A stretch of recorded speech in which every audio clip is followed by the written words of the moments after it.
তাই বলেন উপদেষ্টাই মন্ত্রী ডক্টর খলিলুর রহমান। এটার রহস্য স্পষ্ট হয়ে গেছে। নাহিদ ইসলাম বলেছেন, মন্ত্রিসভায় খলিলুর রহমানের যোগদান ইঞ্জিনিয়ারিং এর প্রমাণ। মানে বিএনপি কিংস পার্টি এবং ইউনুস মেটিকুলাস ডিজাইন করে লন্ডন সমঝোতার মধ্য দিয়ে বিএনপিকে ক্ষমতা এনে দিয়েছে। আর নির্বাচন যা দেখেন এগুলো ছিল লোক দেখানো, সাজানো। এই প্রমাণ পাওয়া গেছে। তো বিএনপি শুরুতেই এটা বিএনপির জন্য একটা ধাক্কা, এবং এই ধাক্কা সামাল দেওয়া বিএনপির জন্য কঠিন হবে, অনেকটা অসম্ভব হতে পারে। এই খলিলুর রহমানকে নিয়ে এই বিএনপি শেষ পর্যন্ত বেকায়দায় পড়বে। এবং এখান থেকে স্পষ্ট যে বিএনপি বা তারেক রহমান স্বাধীন নয়। মন্ত্রিসভা গঠনে যদি তারেক রহমান কিংবা বিএনপি স্বাধীন হতেন, তাহলে খলিলুর রহমানকে মন্ত্রী বানাতেন না। কারণ সালাউদ্দিন আহমেদ বলেছিলেন যে, ইউনুস আপনার কি আক্কেল নাই, আপনি কি বেআক্কেল, একজন বিদেশি নাগরিককে আপনি মন্ত্রী বানিয়েছেন। এবং বিএনপির মধ্যে প্রচন্ড ক্ষোভ। তারেক রহমান জানেন না? জানেন। তারপরও কেন? কারণ তারেক রহমান স্বাধীন না। এটা কারো অ্যাসাইনমেন্টের ভিত্তিতে খলিলুর রহমানকে মন্ত্রী বানাতে হয়েছে। আর তার মধ্যে দিয়ে এটা স্পষ্ট, ওই যে তারেক রহমান দেশে আসবেন, কবে আসবেন, ইউনুসের সাথে সাক্ষাৎ, কি ডিল হয়েছে তখন, আরো নানান বিষয়, এগুলো সব খলিলুর রহমান নিজে ম্যানেজ করেছেন। এবং হিসাব কিন্তু তখন থেকেই দেখেন, লন্ডন বৈঠকের 3 দিন আগে বিএনপি আনুষ্ঠানিকভাবে সংবাদ সম্মেলন করে খলিলুর রহমানের পদত্যাগ দাবি করেছে। এবং লন্ডন বৈঠকের পর থেকে খলিলুর রহমানের বিরুদ্ধে একটা টু শব্দ করেনি। তারপরে কিন্তু ওই 2 ছাত্র উপদেষ্টার পদত্যাগের দাবিতে সোচ্চার ছিল। কিন্তু খলিলুর রহমান বিএনপির সুপাত্রে পরিণত হয়েছে। তো এই খলিলুর রহমানকে কেন্দ্র করে বিএনপি যে বেকায়দা পড়বে, তার একটা সহজ হিসাব মিলাই। ওয়াকারুজ্জামানের আর্মি প্রধান, ওয়াকারুজ্জামানের মেয়াদ আছে এখনো অনেক দিন, 2027 সালের শেষ পর্যন্ত প্রায়। তো সেখানে আবার এমনিতেই নানান পারসেপশন আছে যে এই শাহাবুদ্দিন, রাষ্ট্রপতি শাহাবুদ্দিন চুপ্পু যাকে শপথ পড়ান, তিনি আবার বেশি দিন থাকতে পারেন না। এটা একটা অপায়ের মতো একটা অবস্থা। তো সেখানে সেনা প্রধানের সাথে খলিলুর রহমানের কি ঘটেছিল আপনি জানেন? একটু বলি। এই খলিলুর রহমানকে সেনাবাহিনীতে বা ক্যান্টনমেন্টে কিন্তু অবাঞ্ছিত ঘোষণা করা হয়েছিল। এটা জানেন না আপনারা? খলিলুর রহমান ক্যান্টনমেন্টে ঢুকতে পারতো না, যে একে ঢুকতে দেওয়া হবে না। কারণ ওয়াকারুজ্জামানকে সরিয়ে লেফটেন্যান্ট জেনারেল কামরুলকে সেনাপ্রধান বানাতে চেয়েছিলেন, এবং ওয়াকারুজ্জামানকে সরানোর নানান চেষ্টা করেছিলেন এই খলিলুর রহমান। এমনকি প্রকাশ্য দ্বন্দ্ব আমরা দেখেছি। এটা হচ্ছে গোপন কথা যে স্পষ্ট বলা হয়েছে খলিলুর রহমান ক্যান্টনমেন্টে ঢুকতে পারবে না। এটা সেনাবাহিনীর পক্ষ থেকে রেড সিগন্যাল ছিল।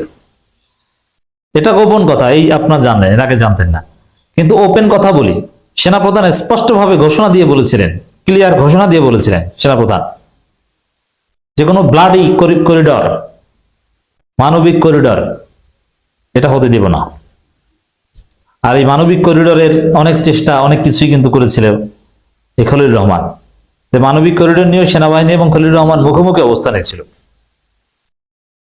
তা এখন অনিবার্যভাবে এই খলিলুর রহমানকে মন্ত্রিপরিষদে নেয় সেনাবাহিনীর সাথে একটা তীব্র উত্তেজনা বিরাজ করবে। আর বলা হয়ে থাকে যে তারেক রহমানের সাথে সেনাবাহিনীর সম্পর্ক ভালো না, কিংবা তারেক রহমান একটা ক্ষোভ অলওয়েজ আছে। কারণ 111 সরকারের আমলে মাননীয় প্রধানমন্ত্রী জনাব তারেক রহমান নির্যাতিত হয়েছিলেন কিন্তু সেনাবাহিনীর হাতেই। এই ক্ষোভ তার আজীবন থাকবে বলা হয়ে থাকে। এখন সেনাবাহিনীকে সাইজ করার জন্য খলিলকে রেখেছে কি রাখে নাই, নানান প্রশ্ন কিন্তু আসছে। এতে পরিস্থিতি একটা বেকায়দার পরিস্থিতিতে রূপ নিতে পারে। দর্শক, এখানে মন্ত্রিসভায় খলিলুর রহমানের যোগদান ইঞ্জিনিয়ারিং এর প্রমাণ, এটা বলছেন নাহিদ ইসলাম। নতুন সরকারের মন্ত্রিসভায় খলিলুর রহমানের যোগ দেওয়ার মধ্য দিয়ে সংবিধান সংস্কারের বিষয়টি নিয়ে যে ইঞ্জিনিয়ারিং হয়েছে সেটি জাতির সামনে উঠে এসেছে বলে মন্তব্য করেছেন জাতীয় নাগরিক পার্টি বা এনসিপির আহ্বায়ক নাহিদ ইসলাম। তাহলে এই BNP kings party election engineering, এটা কিন্তু বৈধতা সংকট। এই খোটা বিএনপিকে খেতে হবে। এবং ফেয়ার ইলেকশন ছাড়া, জনগণের প্রকৃত ম্যান্ডেট ছাড়া উল্টো গতিতে ক্ষমতায় আসলে ভালোভাবে দেশ চালাতে পারে না। কারণ যারা ক্ষমতা এনে দিয়েছে, কথায় কথায় তাদের কথা শুনতে হয়, আপনি স্বাধীন না, কারণ আপনি তো স্বাভাবিকভাবে আসেন, আপনি স্বাভাবিকভাবে আসলে জনগণই আপনার শক্তি, কিন্তু আপনার সেই নৈতিকতা নেই, থাকে না। যেমন এখন খলিলুর রহমানকে বাদ দিবেন, বিএনপির ভিতর থেকে দাবি উঠেছে যে ডক্টর খলিলুর রহমানকে বাদ দেওয়া হোক, কারণ এটা খুব খারাপ দেখায়। মিডিয়া বিএনপির দখলে বলে এটা নিয়ে তোলপাড় সৃষ্টি হচ্ছে না। আর জামাত এনসিপি ভুলের কারণে, দুর্বল চিত্ত রাজনীতির কারণে তারা এটা নিয়ে কোনো কিছুই করতে পারছে না। তারা জাস্ট মন খারাপ করেছে। ডাক্তার শফিকুর রহমান এবং নাহিদ ইসলাম মন খারাপ করে বসে আছে। কিন্তু এটা নিয়ে তোলপাড়, এখানে যদি আওয়ামী লীগ থাকতো, জামাত এনসিপির যায়, তো কোনো বাংলাদেশে অঘটন ঘটিয়ে দিত এটা নিয়ে। বিএনপি নিজেরাই চায় না খলিলুর রহমানকে, বিবিসি বাংলা রিপোর্ট হয়েছে এটা নিয়ে। তারপরে খলিলকে বাদ দেওয়া যাচ্ছে না। কেন যাচ্ছে না? আরে ভাই, খলিল বলবে যে তোমরা চালাকি করে আমাকে বাদ দিবা, তোমরা এমপি হয়েছে, মন্ত্রী হয়েছে, তোমাদেরকে এই ব্যবস্থা কে করেছে? তোমরা কি জিতেছো? জিতিয়েছে কে? আমি জিতিয়েছি। কিভাবে মেকানিজম করেছি দেখো না, ডিপ স্টেট কিভাবে ম্যানেজ করেছি। এবং সেই ঠাকুরগাঁও জেলা আমিরের কাণ্ড ঘটিয়ে জামাত কিভাবে ব্যাকফুটে ঠেলে দিয়েছি। হঠাৎ জামাত জিতে যাচ্ছিল, ভোটের ফলাফল থামিয়ে দিয়ে গভীর রাতে কিভাবে ইঞ্জিনিয়ারিং করেছি। তারেক রহমান দেশে আসতে পারবেন না, আসেন না, কিভাবে আমি সব ম্যানেজ করেছি। কিভাবে আমি ইউনুস তারেক মিটিং এর ব্যবস্থা করেছি। ইউনুসের কোনো কাজ নাই লন্ডনে, আমি তাকে নিয়ে গেছি তারেক রহমানের সাথে মিটিং করাতে। ক্ষমতা এনে দিচ্ছি আমি খলিল, আর তুমি কোন কিসের এমপি, কিসের মন্ত্রী? তুমি এসো আমাকে বাদ দেওয়ার কথা বলতে। বুঝতে পারছেন যে একটা সরকার যদি সঠিকভাবে ক্ষমতা আসতে না পারে, তাহলে তার ভিত্তি কতটা দুর্বল থাকে। এই কারণে বিএনপি দুর্বল, এটা হচ্ছে রিয়েলিটি। এটাই নাহিদ ইসলাম বলেছেন। এখন জামাত দুর্বল, অনেকটা মনোবল হারিয়েছে, বা ভুল রাজনীতির কারণে, অযোগ্যতার কারণে, কিন্তু ধীরে ধীরে জামাত আবার ঘুরে দাঁড়ানোর চেষ্টা করবে। তখন বিএনপিকে এটা নিয়ে ব্যাক পেতে হবে ডেফিনেটলি। আর জামাত দুর্বলতা দেখালো, এনসিপি পারফেক্ট বিরোধী দলীয় রাজনীতি করতে পারবে, এটা আমার বিশ্বাস। জামাত দুর্বল হলে এনসিপি সামনের সারিতে চলে আসবে। শূন্যস্থান কখনো ফাঁকা থাকে না, ওটা পূরণ হয়ে যায়। এমনকি এনসিপি এটা পারবে, জামাত পারুক আর না পারুক। জামাত তো অতি সরল, পদে পদে তাদেরকে বোকা বানানো হয়েছে।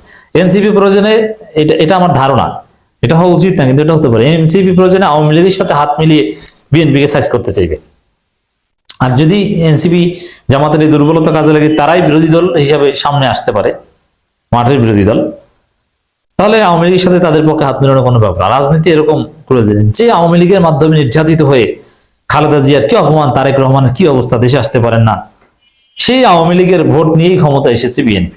রাজনীতি এমনই, বন্ধু শত্রু বলতে কিছু নেই, যখন যাকে প্রয়োজন তখন তাকে কাজে লাগাতে হবে। জামাত বিএনপি কি গলায় গলায় খাতিল, একসাথে ফাঁসির দড়িতে ঝুলে, আর এখন একজন আরেকজনের শত্রু। জেলে বসে একসাথে দুই ভাইয়ের মতো খাইতো, এখন একজন আরেকজনের শত্রু, একদল আরেক দলকে পিটায়। তো দর্শক, তো সব মিলিয়ে অবস্থা ভালো না।